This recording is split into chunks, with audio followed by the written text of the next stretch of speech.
WCBI News at 10 starts now. Good evening, everyone, and thank you for joining us. I'm Riley Livingston. We begin tonight with an update on the crime investigation out of Monroe County that we first brought to you yesterday. That's when we reported Monroe County Sheriff's deputies discovered a body behind a home on Buck Road. Tonight, Sheriff Cecil Cantrell tells us his deputies have located a vehicle belonging to one of the homeowners. Cantrell says his office is in contact with the woman. They are asking that she turn herself in to law enforcement. Investigators have been working the scene at the home and yesterday issued a BOLO for the woman who is a possible person of interest. The body has been recovered from the backyard of a home that belonged to a man recently reported as a missing person. The victim has not yet been identified. Monroe County Coroner Alan Gurley has transported the body to Pearl for an autopsy. This is a developing story. The body found in a lake in Lee County has been identified. Lee County Coroner Carolyn Green says the man is James Parker of Panola County. He had been recently reported missing by his family. Tupelo police recovered Parker's body in a lake near Briar Ridge Road. TPD and the Lee County Coroner are conducting the investigation. Green says the body will be sent to Pearl for an autopsy at the beginning of next week. A Lowndes County man dies after crashing his truck early Saturday morning. 70-year-old Robert Robertson of Columbus died this morning after crashing his truck at the intersection of Spivey Road and Ridge Road. Robertson was being questioned by Lowndes County deputies at his home following the ambulance when he collapsed and became unresponsive, and the deputies started CPR. Baptist ambulance responded and transported Robertson to Baptist Memorial Hospital Golden Triangle ER when he was pronounced dead. Investigation continues. It's now time to turn things over to meteorologist Jacob Dickey for a first look at our forecasts. Jacob? Hey Riley, we are watching some showers head in our general direction. Right now, though, at 10 o'clock, we're dry across the area. 44 is the current temperature. North winds have been continuing between 5 and 10 miles an hour. Showers pick up and increase in the overnight hours. By Sunday morning, showers and thunderstorms roll on in. Sunday morning looking like some thunderstorms with heavy rain, perhaps a little small hail, and even a little gusty winds are possible. Marginal risks exist for part of our area. After that, then, big old cold front swings on through. Cold air is on the way. We'll talk about the storms, time them out, and then let you know how cold we get next week coming up here in just a bit. Thanks so much, Jacob. Plymouth Road in Columbus is back open today. Work began on the road last night after this week's flooding caused a sinkhole to appear. Public Information Officer Joe Dillon says a temporary plastic culvert has been installed until the permanent fixture arrives. Firefighters hand-delivered letters to the residents of Plymouth Road informing them of the city's plans. It's been 1 week since a tornado barreled through Columbus, leaving many people behind with nothing. We visited some of the city's hardest hit areas to see how the community is coming together in this time of need. Our Cash Matlock has a story. A little over a week ago, 20th Street in Columbus was home to a fully functional school and community center. Today, the roads are lined with debris and what's left of people's homes and businesses. But in the midst of all the chaos, there's hope. It's amazing to me, and I'm just elated as mayor to see how the citizens have come together, how the Golden Triangle area has come together to assist the citizens of the city of Columbus. Even 1 week after the storm, dozens of volunteers from Union Star Missionary Baptist Church in West Point gathered at the Old Hunt High School to help serve hot meals to those affected by last Saturday's tornado. We are here to let the people know that we care about them and we want to do a small part in helping them. There's no reason that any citizen that was victimized by the tornado flood, for them to say that they haven't had an opportunity to eat a good meal. Volunteers say it's all about coming together as one in times of crisis. Our goal is to try to bring people together. You know, let them know that there is a God. This food will last for a day, but spiritual help, it's gonna last forever. Mayor Robert Smith says he hopes the steady stream of volunteers will provide a small comfort to tornado victims as the city begins to rebuild. What we started yesterday, as far as removing some of the debris, as far as the trees, debris, moving it out of the way so the citizens can get to their homes. So hopefully by the middle of next week, we'll have MEMA and FEMA in here assisting the citizens. But until then, volunteers, as well as those affected, will continue to lean on one another. just one neighbor helping another. Kroger also sent a truck full of non-perishable goods to tornado victims in Columbus today. Southwire Cable Facility in Starkville has spent the last 3 days collecting disaster relief items for Columbus tornado victims. The company set up shop in the Walmart parking lot in Starkville. They are currently taking donations from shoppers like canned goods, snack items, hygiene products, and cleaning supplies. This is all part of the company's nonprofit organization called Project Gift. Well, we had some employees and their families that were affected by the tornado, and at Southwire we really feel it's very important to give that back to the communities where we live and work, and this is one of the things that we do on a regular basis is we reach out to those folks that are in need, and right now those folks in Columbus are in need. Southwire continued accepting donations up until 7 p.m. earlier tonight. As the cleanup from the storm continues, the Red Cross Disaster Relief is training volunteers who want to help those affected. The organization held a special training today. WCBI's Stephanie Poole was there and has more on what the agency is teaching before sending volunteers out to help. Hours after tornado struck Columbus, volunteers began to emerge to help those who had lost everything. As the number of volunteers continued to increase, the Red Cross Disaster Relief wants to make sure they are properly trained. We have people that's coming in that has chainsaws, that has everything, and they'll come to these doors and get their instruction as to where they're needed. During a training support class Saturday, instructor Rob SNYDER reviewed requirements for volunteering. The class also covered instructions on distributing emergency supplies, working inside shelters, and assisting with feedings. We can come up here and do 3 classes and do an overview and see if people are interested in being Red Cross volunteers, and they'll receive that course and get credit for it. SNYDER says because of the urgency, he and other instructors are working quicker than usual so these volunteers can get out into the communities. Due to the emergency situation up here, we've condensed them down into maybe half the time that it normally takes so that we can get volunteers trained up and ready to go and get out in the field and do some volunteering. Saturday's class was mandatory for volunteers who want to work with the Red Cross. Reporting in Lowndes County, Stephanie Poole, WCBI News. 16 volunteers showed up for Red Cross training today. Area students are gearing up for a mathematical competition. More on that after the break. Welcome back. A celebration took place to celebrate Sergeant First Class Fred Shelton's retirement from the U.S. Army. Shelton served in the Army for over 2 decades and has been pulling double duty over the years, serving as a police officer, Columbus Police Chief, and active U.S. Army member. The speaker for tonight's occasion was Dr. Stan McCrary. Shelton says that tonight is a new beginning, but he would do it all over again. It's been good, and the Army has played a major role in my development. One of the things about when you sacrifice for your country, you sacrifice your family. And so I've missed a lot of birthdays, holidays, graduations, because I was serving my country. But however, if I had to do it again, I'd do it again, because I have to understand that if I make this country safe, then my grandchildren and children will grow up in a safer environment. Shelton says even after tonight, he will always be a soldier for life. Math students sharpened their competitive skills this weekend in Tupelo. WCBI's Chad Groening reports. These kids are in a classroom, but they are not in class. Nearly 400 students from grades 3 through 8 took part in the 3rd annual Perennial Math Tournament at Milam Elementary School. Dr. Sylvia Dean is the owner and founder of Perennial Math. Basically, at our on-site tournaments, the students take 2 tests. They are registered on teams of 5 members, so they have 5 people on their team, but they take an individual test first, and then they have a break, and then they go work together on a team test. Kim Brumley is the lead math teacher at Milam. She helped bring the event here. My co-coach and myself for our Math Counts team just run across this tournament online about 4 years ago in Columbus at the W, and we went and we were so excited about it.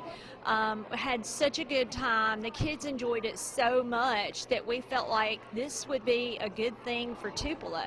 And Dean says they don't blow these students away with advanced calculus. Our tournaments go up through 8th grade, and those 8th graders will actually see some some stuff on there. We don't take it up too high. We only go probably through some geometry and maybe a little bit of trig sometimes, but mostly we keep it down to about 9th and 10th grade level at the highest for the 8th graders. Everything that they learn at the early age builds on, it just builds as they go. So what they learn in maybe 3rd grade, they're going to build on that in 4th grade and then build on that in 5th grade. So it's a progression, and if they don't get those early skills, then they have major gaps by the time they get to 7th and 8th grade.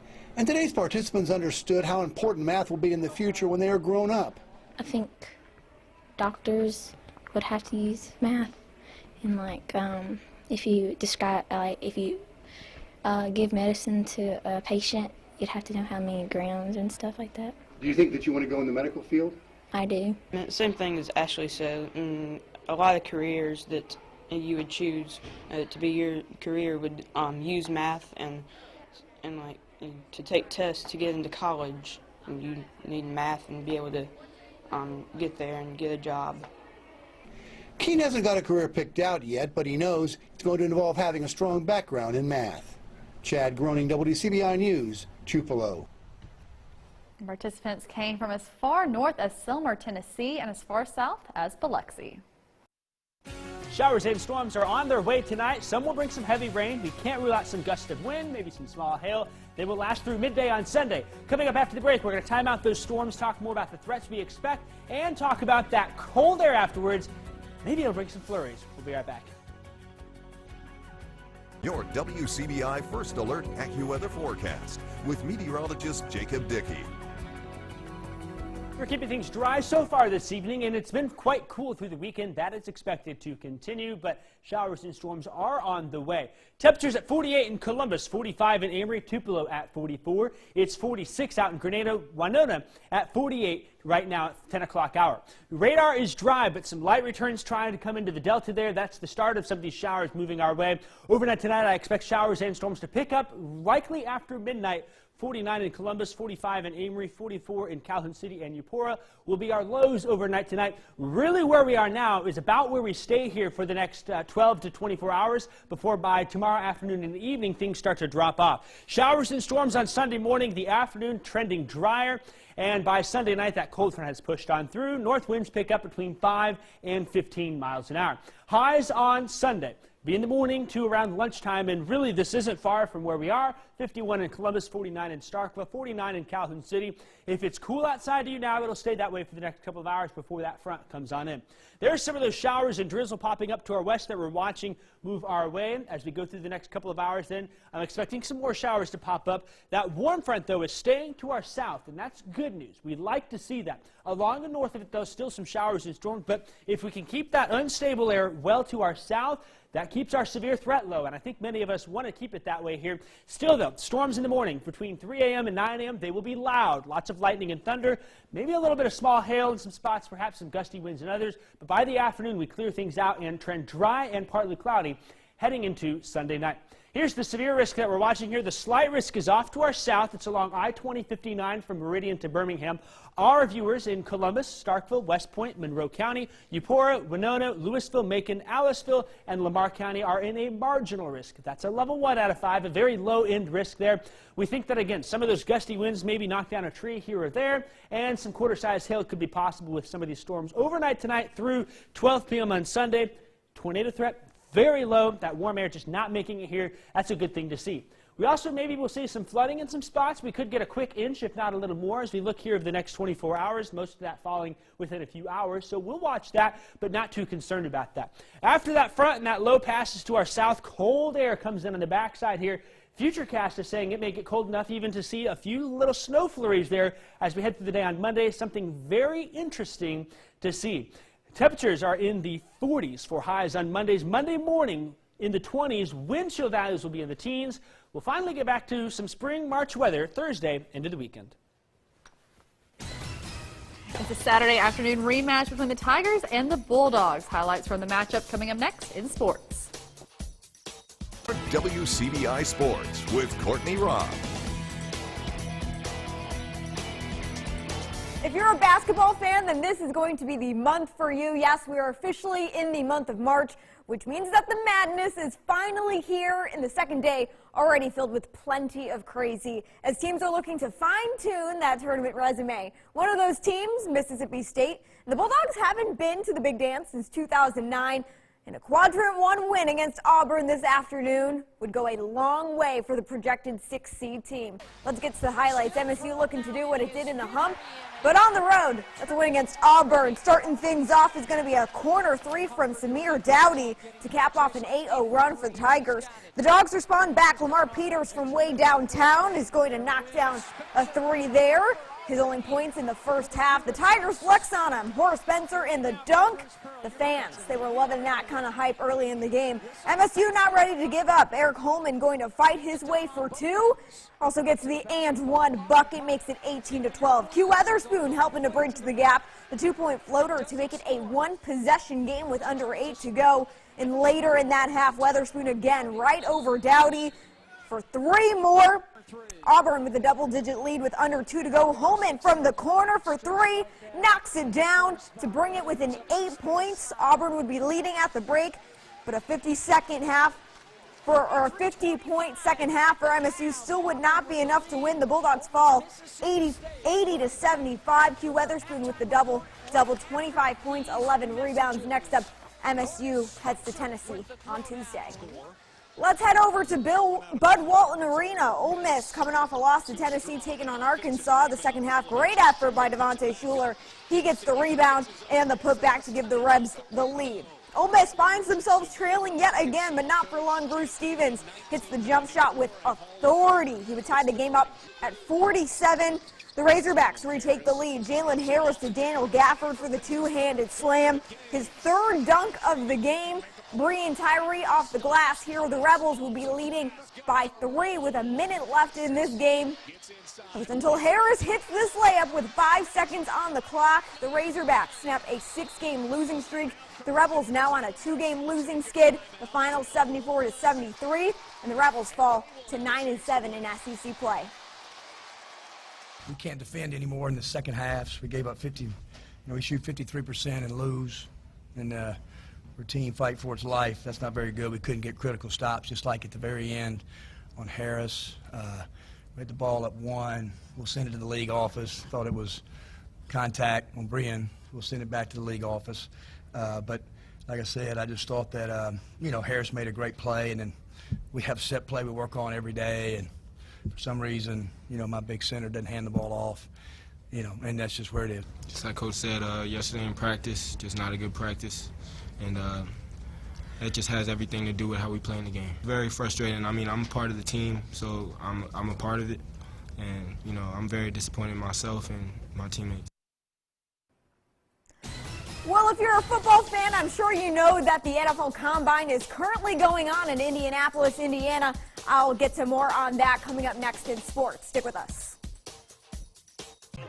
Let's take it to Indianapolis, Indiana, the home of the 2019 NFL Combine, where Rebels and Bulldogs alike are trying their chance at proving their next level worth. Nick Fitzgerald, DK Metcalf, Elton Jenkins, A.J. Brown, just to name a few, all in attendance for the Combine. Metcalf ran his first attempt of the 40-yard dash this afternoon, ran it in 4.33 seconds. Supposedly, he also FaceTimed his family afterwards and was fairly emotional. Fitzgerald also in his first attempt ran the 40 in 4.65 seconds. If you're looking to watch the Combine, you can do so by heading over to the NFL Network. Let's head to the Diamond really quick, where number 10 Ole Miss was taking on Long Beach State earlier today. A 3-game weekend series, trying to get that out before the weather would hit. Yesterday, Ole Miss got the Game 1 dub, 7-2. Today for Game 2, a wild Game 2 at that. Ole Miss able to get 2 runs in the bottom of the 8th inning to tie the game up at 6. And then in the bottom of the 9th, who else but Thomas Dillard for a walk-off home run into the student section to get the Game 2 win 7-6. And they would finish out Game 3 5-3. Mississippi State also playing this afternoon in the Frisco Classic. Yesterday they got the win in Game 1 5-4 over Sam Houston State, and in Game 2 they got the win 4-2 over number 9 Texas Tech. Heritage and Hillcrest vying for the MAIS overall state title. Heritage has a big lead going into the third quarter. Too easy for big man Eli Acker. He's just a junior, by the way. The Patriots still hot on offense. Carter Putt finds Jared Long, who finishes with the lay-in. He had 16 points on the day. The Patriots up 47-29. Devin Bates there driving the lane. The Cougars cut the deficit to 24, but Mo Griffin silencing the crowd, putting up 2 on the fast break. He had a game high of 29 points. Heritage wins big 81-52 and will claim the MAIS overall state championship title. That's it for sports. We'll be back with your last look coming up after the break. Stick with us. The same old is not being overlooked today. That's because March 2nd is National Old Stuff Day. So it's my day. I'm old.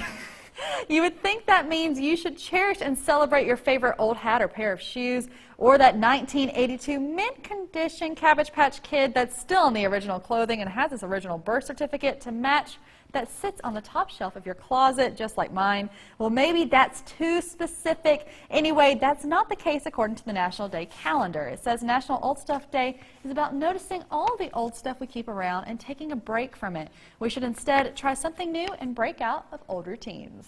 You know, I'm partially the if it's not broke, don't fix it. Maybe, I don't know. Whatever. Anyways, hey, you know, the weather's broke these days. We're going from season to season every day.